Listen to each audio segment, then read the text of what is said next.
Viewer discretion is advised. Your fave will be criticized. That's Chris. That's Shan. And welcome to CCTV, the nonstop pop show.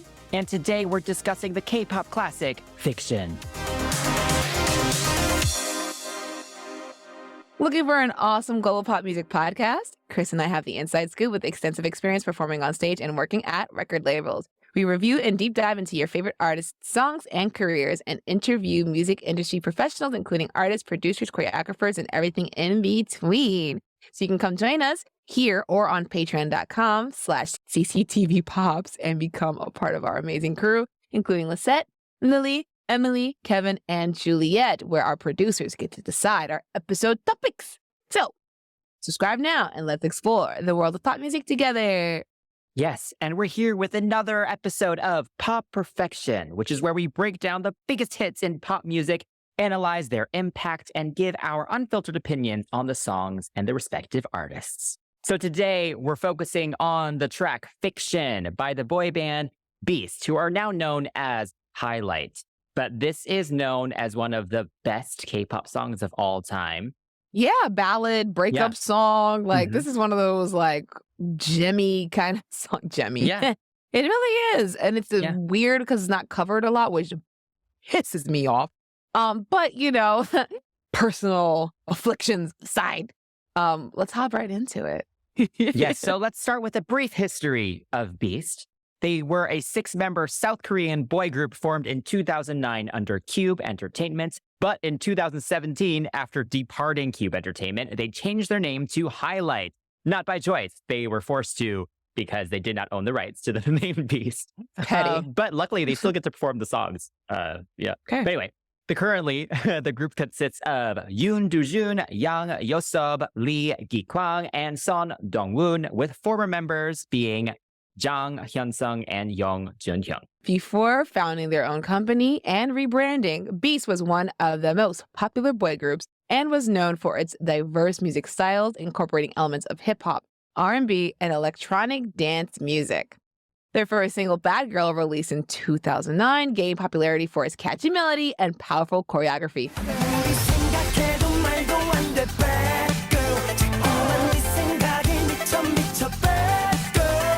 And during this time, the group actually garnered a lot of attention with their EP, which included the second single, Mystery, Mystery, and it sold over 10,000 copies in its first week of release, an unusual accomplishment at the time for a new K-pop act. However, they faced a lot of adversity in the beginning stage of their careers because many of the members had previously trained in other bigger companies, so they were seen as industry rejects or the recycled group, which I hate. I don't hate. Yeah. I mean, this is a lot more common now for people to have trained at other companies and then not debuting in those respective groups and then moving on to other companies. But back then, there were still kind of just the 3 major companies and everyone else was kind of seen just as, you know, the other, you know, bottom companies anyway. So, I remember that original viewpoint. But yeah, so what did you think of Beast at the time? Were you a fan from the start? Yes. I loved them so much. I forgot how I got to, you know, I probably saw Ki-kwang on a, no, that's a lie. I think 4 Minute had debuted before them, right? Yes. So 4 Minute I was into, and then Hyuna was in a music video for Ki-kwang. Yes. And he was called, name was AJ at first. So AJ was a solo act, Ace Jr., and Dancing Shoes didn't go anywhere, but I was like, oh, he's cute. So I followed him and he was in this group. So yeah, he was my bias. I think as a group, they were pretty solid because they all were really talented and you could see that. Their choreography in the beginning was pretty generic, like boy group stuff. But what made them different was that they actually didn't focus on having like a rapper in the group. Like the rap that was in it was featured, but they only had one rapper. Everyone else were vocalists, like, and they could actually sing. Like, I don't think there's actually, like, I don't think anyone was actually a sub vocalist in the sense where they're like, yeah, girl. Oh, yeah. Like, I don't think anyone in this group was. I think maybe Dong-woon was treated as that at first, but then he got really good. Yeah, because this was more husky. So he's like, they're like, what can we do with this kid's voice, right? And he was the youngest one. But yeah, I was definitely a beauty for sure. I think my highlight from their era when they first came out was when Ki-kwang was lip syncing Hyung-sung's part of Bad Girl. Talk about Milli Vanilli. I was sent. Okay, I was like, wait, the cute one. That's not his voice. The weird part is that Gi-kwang can totally sing that part fine. Yikwang can actually sing very well. So that whole thing, I agree, Yes. is bizarre. Okay, but yeah, so I actually was not aware of them at the beginning. I was not a Yeah. K-pop fan back in 2009. Give Right. me another year, I think, and then I was there. But Yeah. it's fun just retroactively looking back because those first Mhm. songs are good. Like that first CP is good. I love Yeah. Bad Girl. I love Mystery. They're just fun pop songs. They're a Yeah. little generic, you know. Yes. So it definitely did take them some time to find a unique sound for themselves. But even from the beginning, they're great on camera. Like they stood out from the other boy groups at the time. Like you mentioned, the vocals were there. Like the live vocals Yeah. in their debut Bad Girl performance are actually decent. Yes. And I cannot say the same for most other debut performances. No. So yeah, the talent was there. And it makes me sad that they were referred to as the recycled group, but I feel like they maybe took that as motivation in a way Yes. also to be like, Yes. we're good. We're better than that. They're upcycled. They're upcycled. Exactly. Yes. So as Beast continued to establish themselves as one of the top boy groups in K-pop, their music and image evolved over time. So while their earlier releases had a brighter and more upbeat sound, the group's later releases like Shock and Zoom, which means breathe, which were released in 2010, they took on a more emotional and mature direction, which would eventually become their signature style. Every day I shock, every night I shock. I'm sorry, 제발 내게 다시 돌아와줄래. I can't take my breath. 시간이 갈수록 점점 지나갈수록 난 더. And they became known for their powerful vocals, intricate choreography, and poignant performances. Yeah. Oh my Yeah. gosh. I remember when Shock came out, I was like, what is this? Because it was like it's electro pop at its finest. And I think around the time that Shock had come out, FX was kind of around too. Because the song the whole episode that we're focusing on, I think Danger had been released when Fiction came out, but we're not there yet. But yeah, FX was coming out. So a lot of electro pop was like the thing. And this was Yeah. so good because like that riff, that like I was like, ooh, what's that? And I think the choreography was really, really intricate. Now, their competition was mostly 2PM and M Black. Yes. 2PM came from the big group, and then M Black was founded by Rain. JYP's golden child, Rain, right? So Yeah. then they have reputations behind them, focus on R&B mostly. This group, they didn't really focus on R&B. They could sing it, but they had moves for days. Like they danced better than 2PM and M Black. So I think that's what made them stand out because there's beats in this song. I'm like, why are you guys hitting them? Right. But that's where it was at the time. And it was still very dramatic and they throw their whole bodies into it. Like what people like now, I thought was the angsty dancing that gets done with love songs that are like lyrical now. It was happening with them before, but it was like street kind of like, I guess, urban hip hop at the time, if you will. Because they were working with pre-pics at the time, I believe. So a lot of the choreography was actually like dance crew choreography. So yeah, it was fun to hear these angsty songs with this actually like really dope choreography that we would see here on the West with like ABDC. And it was like, oh Yeah. shoot, they're hitting this like crazy arm isolation. So I liked it. Shock was my favorite. The hand, the shock. Every day I Yes. shock. Yeah, and then Soom was, oh my god, Soom is so good. Again, another pre-pics choreographed song. And the video was like really dramatic, of course, but the vocals were there. You Yes. heard Soom, they switched to pre-chorus, and whoever sang that part was singing their face off. Whoever singing the verse was singing their face off. And you get to the bridge, and you get this long extended note that Yang Yo-sub can still hit to this day. Mhm. Yeah, so there's a lot going on. So I liked it. It was very theatrical. We enjoyed the theatrics. Yeah. Yeah. I remember when Zoom came out. Not so much Shock. I actually don't love Shock. But Zoom, I love. I think it makes me miss how dramatic these songs were back in second gen. Like if these Yeah. songs were sad or dark, they Yeah. would really go there. Yeah. While at the same time, though, they try and make it sexy too, right? So like Zoom has the breaths, Yeah. the stuff. Yeah. Like it's Yeah. just so not subtle at all. Not at all. Which makes it fun.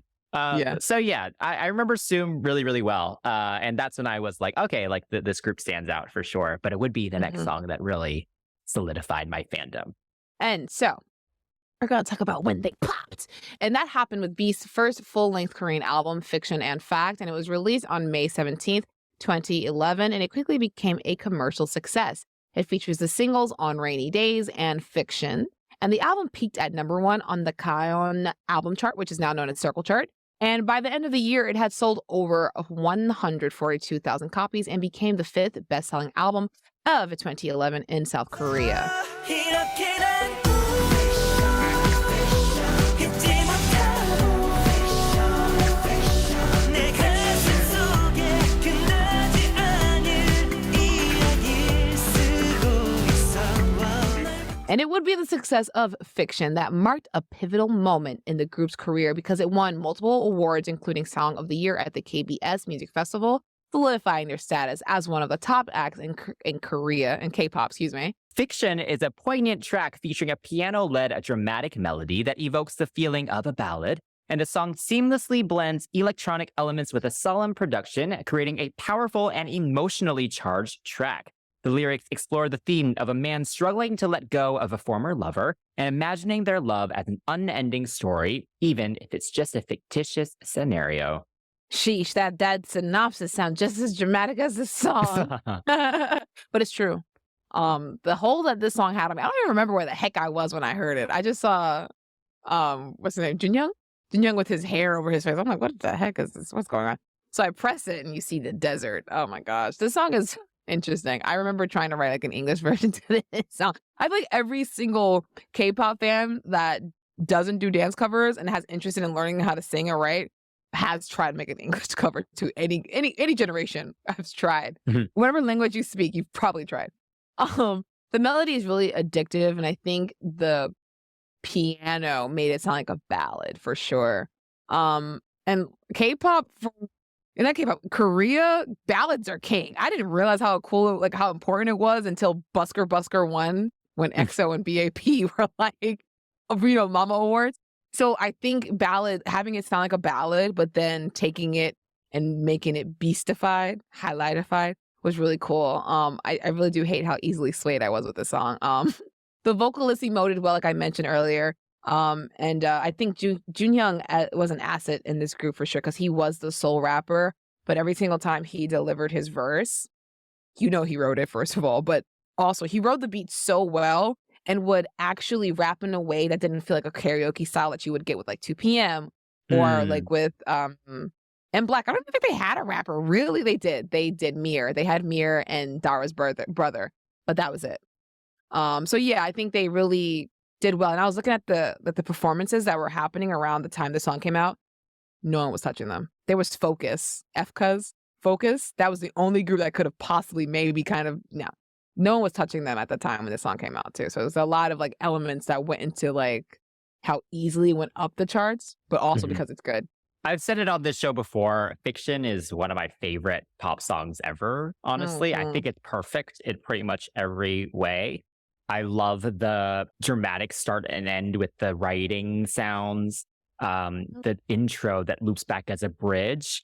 The production is so beautiful. Yeah, the way they did kind of the ballad feel while it's actually a dance track, essentially, is done so well. And the way they did the echoing keyboards and everything, you can feel kind of the desperation even just in the production. And the solemnness of it all is really well done.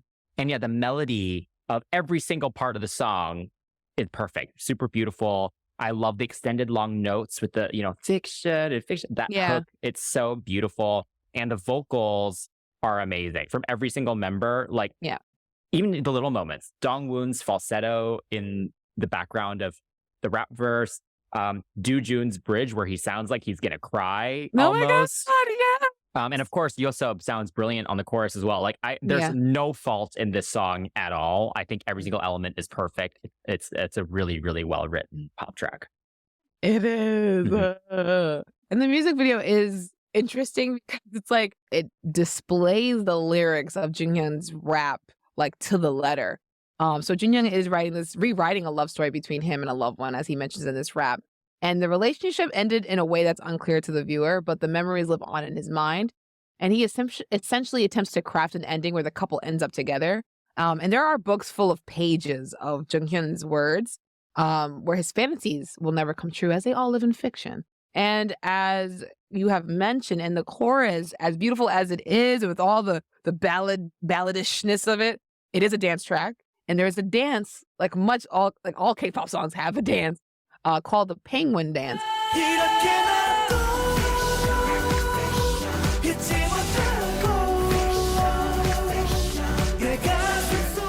This choreography for this video was done by Prepix. I've mentioned them before. They're a great dance group, great dance team.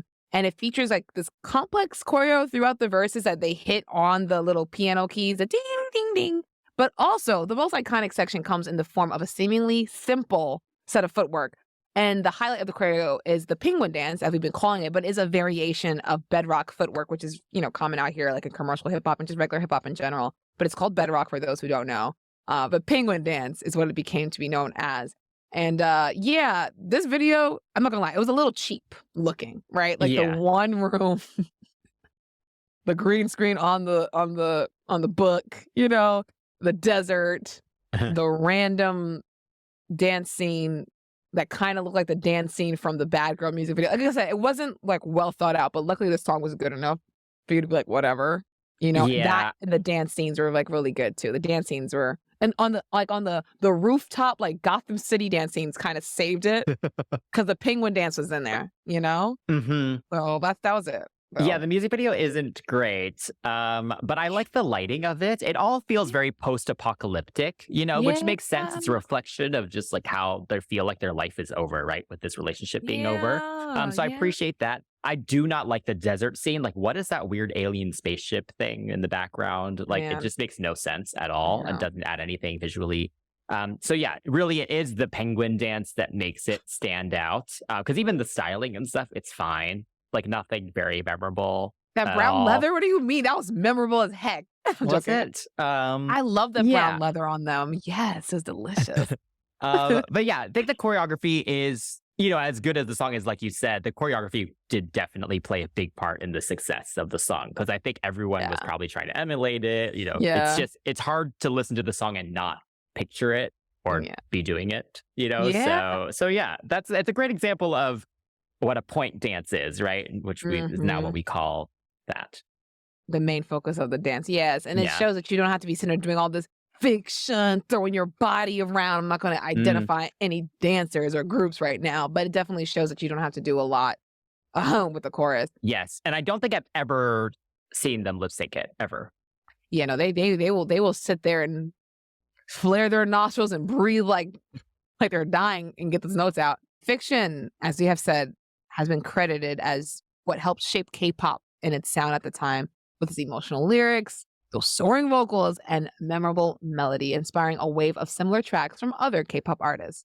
And overall, Fiction is considered a landmark release in the history of K-pop and remains one of the most beloved and iconic songs in Beast's discography. Mm-hmm. And yeah, I will never, ever get sick of Fiction. Like every time it comes up, I never skip it. Yeah. Every time they perform it and it shows up on my recommended, I will watch it.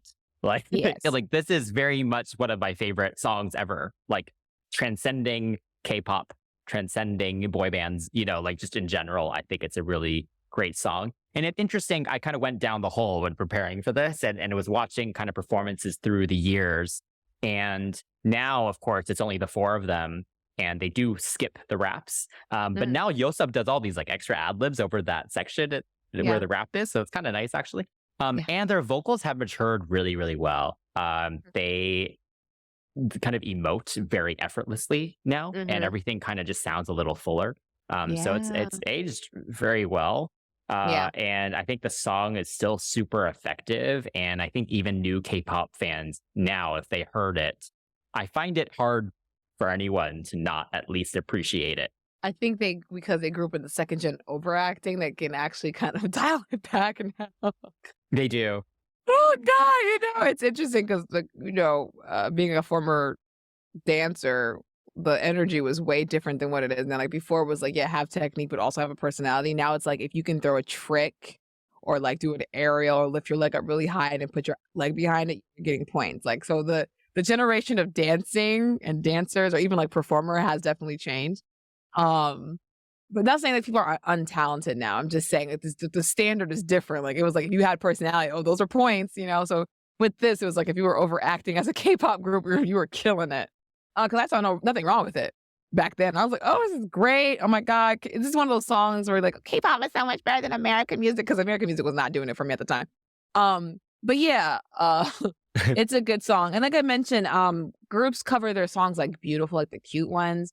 And this is a song I would love to see done with the footwork and whatnot. Like they did do a end of a year show with the girl group members, but they had remixed it so much so where they only kept the main melody of the piano and processed the vocal so much where it just lost its soul, essentially. So it was nice to see them kind of harken back to it like they did with the FX performance, like with Rum Pum Pum Pum. Yeah. But yeah, I really want to see like a boy group do a song like this or even cover it and not just do the cute song because covers actually kind of keep these groups alive. Just kind of going back to what we were talking about, it keeps groups alive because if you don't hear it, like you said, it's hard for a K-pop fan now what K-pop fan really knows it that got into K-pop like 3 years ago, Unfortunately, unless they're doing their due diligence, they won't know. So yeah, I mean, this is a good song and I'm glad they're still performing. Like, I think they just left a tour in Taipei recently, so they're fine. They're great. They're happy. They got rid of all their nasty members. So at this point, like everyone who's meant to be there is there. Watch their Killing Voice performance of it from last year. Great stuff. Yes, I'm so glad they're still together. And I love all the new material. Like we reviewed Alone, which came out recently, and I love that song. I do still list them as one of my favorite K-pop groups for sure. I've been lucky. I've seen them live a couple times as well. I would love for them to do a US tour, maybe. I don't know what the demand is there, but they always perform with a live band on their concerts. So, I love that. Yeah. Always a good time with Beast. And if you are new to Beast, /highlight, or if you aren't, let us know what you think about the song and the group. And what other songs do you think are absolute pop perfection that we should discuss? Don't forget, you can hang out with us and the crew over on patreon.com. And you can also comment below or message us at CCTV Pops on social media. Don't forget to like, subscribe, and turn on those notifications for our YouTube channel. And if you're enjoying the show on a podcast platform, please give us a follow, rating, and a review. Until next time, that's Chris. That's Jan. And we are signing off from CCTV, the non-stop pop show. Woo-hoo.